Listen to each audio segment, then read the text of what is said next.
Watches on your wrist in South Korea's corporate world are far more than just tools to tell time.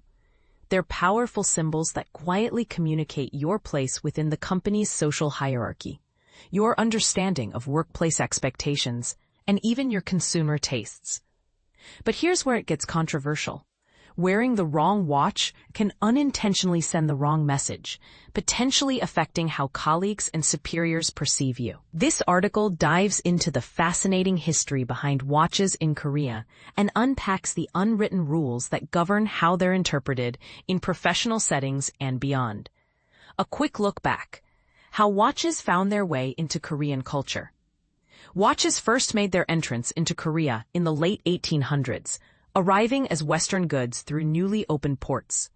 By the early 20th century, advertisements for watches appeared in major Korean cities, and wristwatches began to gain popularity shortly thereafter. Unlike in some cultures where watches were initially seen as luxury items, in Korea they were embraced early on as practical symbols of modernity and progress.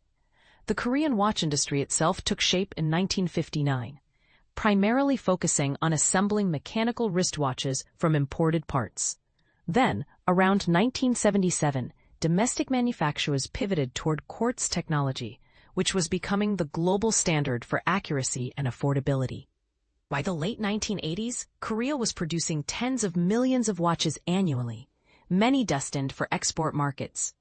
Brands like Romanson, now part of Justina, emerged as notable local players with a growing international presence. More recently, a resurgence of interest in mechanical watches has sparked the rise of Korean microbrands such as Pitzman and independent artisans like Minhu Yu, reflecting a global trend toward craftsmanship and individuality. Luxury watches arrived on the Korean scene later than in Europe or Japan.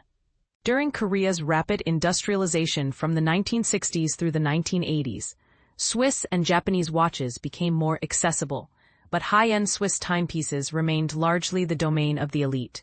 The 1990s brought market liberalization, expanding access to luxury brands and increasing their visibility in retail spaces. Today, you'll find international luxury watch boutiques prominently displayed in Seoul's shopping districts. Even as smartwatches have become the everyday choice for many professionals, understanding hierarchy and unwritten workplace rules, South Korean corporate culture is deeply influenced by Confucian values, which emphasize respect for age, position, and seniority. Even small differences in age can affect how people address each other, and job titles carry significant weight in decision-making and trust-building. While each company and industry may have its own nuances, one thing remains consistent: subtle social cues matter a great deal. Watches are part of this silent language, especially in large conglomerates, client-facing roles, and traditional sectors. Here's the catch. It's not just about owning an expensive watch, but about when and how visible it is. A watch that's strongly associated with seniority can be seen as an attempt to signal status prematurely if worn by a junior employee. Senior managers, on the other hand, enjoy more freedom and face less scrutiny. Interestingly, smartwatches are generally viewed as practical and socially neutral, common across all ages and job levels, making them a safe choice for those who want to avoid sending unintended messages. A personal story: balancing passion with protocol.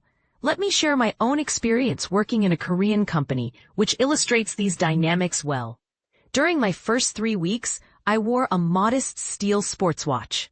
Colleagues noticed and made comments like, "Nice watch," or "Big choice for your first week." While these remarks seemed friendly, I wasn't sure if they were genuine compliments or subtle warnings. I observed a clear pattern. Junior staff mostly wore smartwatches, mid-level managers preferred sleek dress watches, and senior executives sported recognizable luxury brands. After a month or two, I adjusted my approach. I switched to smaller, simpler watches and reserved my smartwatch for days packed with client meetings. The attention I received dropped noticeably, confirming that it was visibility, not price, that mattered most. A senior colleague even advised me to keep my watch invisible during the first year. The idea wasn't about cost, but about how easily certain watch features, like bezels, bracelets, or shapes, can be instantly recognized and interpreted regardless of your intentions. Context is everything. For example, when a teammate returned from a celebration with a new luxury watch, everyone congratulated him. The same watch that might have seemed flashy on a newcomer was understood as a meaningful milestone gift in that situation. At a client dinner, a partner asked about my watch, and we had a friendly chat about its design. Later, a colleague quietly reminded me that showing too much enthusiasm for a watch can sometimes be mistaken for self-promotion if it becomes a recurring theme.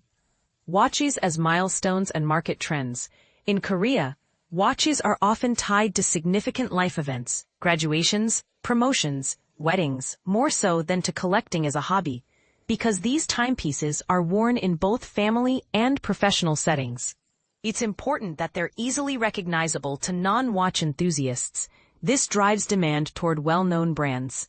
Outside of these milestone purchases, some luxury buyers focus on visibility and exclusivity, seeking out high-profile, limited edition models from established brands. Consequently, the market for niche microbrands and independent watchmakers remains relatively small. When it comes to popular brands in Korea, luxury giants like Rolex, Audemars Piguet, and Patek Philippe dominate the scene, especially in major retail areas. Cartier's timeless models, such as the Tank and Santos, are frequently chosen as gifts. In the upper mainstream segment, Omega enjoys broad recognition, while Tudor's availability in department stores and duty-free shops makes it a common stepping stone for first-time mechanical watch buyers. For everyday practicality, smartwatches from Apple and Samsung are the most widely worn across all job levels and age groups. This strong focus on well-known brands shapes workplace watch etiquette. Wearing a conspicuous model can carry social implications beyond what the wearer intends, while more understated or less recognizable watches tend to invite fewer assumptions. Final reflections. Navigating watch etiquette in South Korea's corporate culture is a delicate dance that blends history, social hierarchy, and consumer behavior. A single watch can be interpreted in many ways, as a functional tool, a meaningful gift, or a status symbol, depending on who wears it, when, and where. Viewing your wristwatch as a form of communication and being mindful of timing, visibility, and audience can help professionals strike the right balance between personal style and workplace expectations. So what do you think? Is watch etiquette an outdated concept in today's digital age, or does it still hold significant sway in professional environments?